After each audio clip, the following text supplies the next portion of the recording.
Okay, so good evening, everyone. Today we are going to discuss about privacy and data protection. So, in the digital age, privacy and data protection have become the cornerstone of information security and human rights. Every transaction, interaction, and communication in the online world generates data that can reveal sensitive personal information. As individuals increasingly depend on digital platforms for education, healthcare, commerce, and governance, protecting that data from misuse and exploitation has become both a technical and ethical imperative. Data protection ensures that personal information is handled lawfully, fairly, and transparently, upholding individuals' control over their digital identities and preserving trust in technology-driven societies. Again, privacy as a concept refers to the individual's right to control access to their personal information. It encompasses the ability to decide how, when, and to what extent data about oneself is collected, used, or shared. Data protection, on the other hand, represents the set of legal, technical, and organizational measures designed to secure that data from unauthorized access, alteration, or disclosure.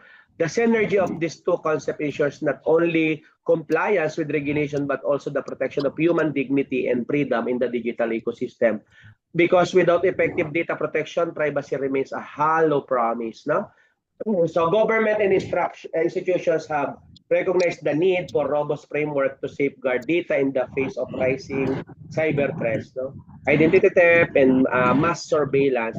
So the General Data Protection Regulation on the European Union and the Data Privacy Act of 2012 in the Philippines are landmark laws that define how personal data should be collected, processed, and right to be forgotten and protected. No?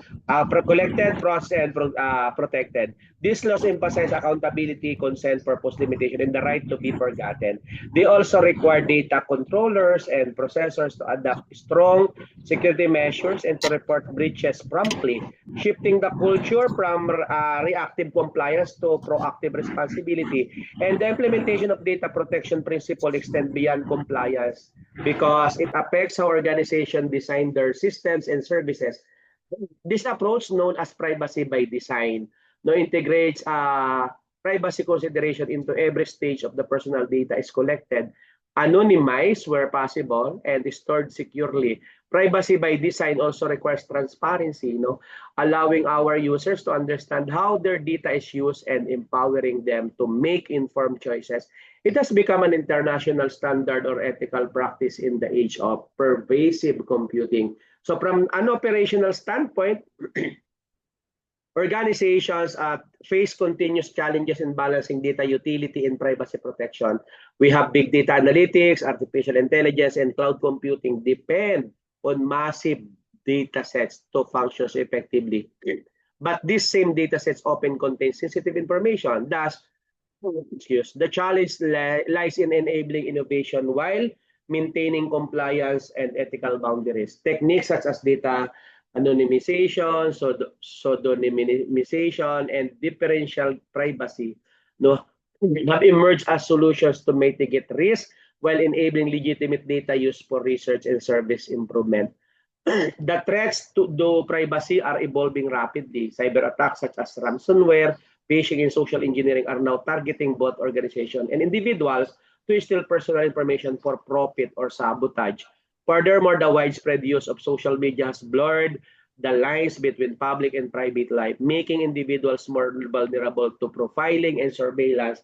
Consequently, institutions must invest in cyber hygiene training, access control mechanism, and encryption technologies to prevent breaches and to promote a culture of responsibility and awareness among users and employees. Ethical considerations also play a major role in privacy and data protection. Beyond compliance, organizations must consider the moral implications of data collection and analysis, especially regarding consent and surveillance and discrimination. Let's say, for example, AI system trained on biased dataset may violate individuals' right to fair treatment. Similarly, data sharing without consent can lead to reputational and psychological harm. Hence, responsible data governance requires not just technical measure, but also ethical decision-making frameworks that prioritize human welfare over profit or convenience. At the world transition into smart cities, digital health ecosystem, and AI-driven governance, the role of privacy in data collection protection becomes even more critical. Our citizen must have confidence that their data is handled securely and used only for legitimate purposes. So the confidence fuels participation in digital transformation initiatives and builds trust between the public and institution. Privacy is not a barrier to progress, it is the foundation of sustainable innovation and digital tasks. As at this juncture, we will now give the floor to our presenter who will provide deeper insights into the principal policies and real-world application of privacy and data protection. Our presenter will share practical experience on compliance with privacy laws such as Data Privacy Act of 2012 and GDPR, discuss case study possibly in data breaches, and explain how organization can operationalize privacy frameworks and daily operation. So let us all welcome, or warmly welcome, our presenter as he elaborate on how we can collectively strengthen our culture of data responsibility in the digital age. Go ahead, sir. Thank you, Pro. I'm audible, sir. Thank you, Pro.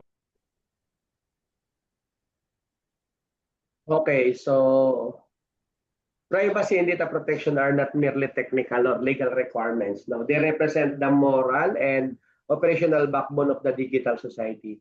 Again, effective privacy management ensures individual rights are respected, data is securely handled, and organizations maintain public trust. As cyber threats grow more complex, the integration of ethical principles, legal frameworks, and technical safeguards becomes vital in defending the sanctity of personal data.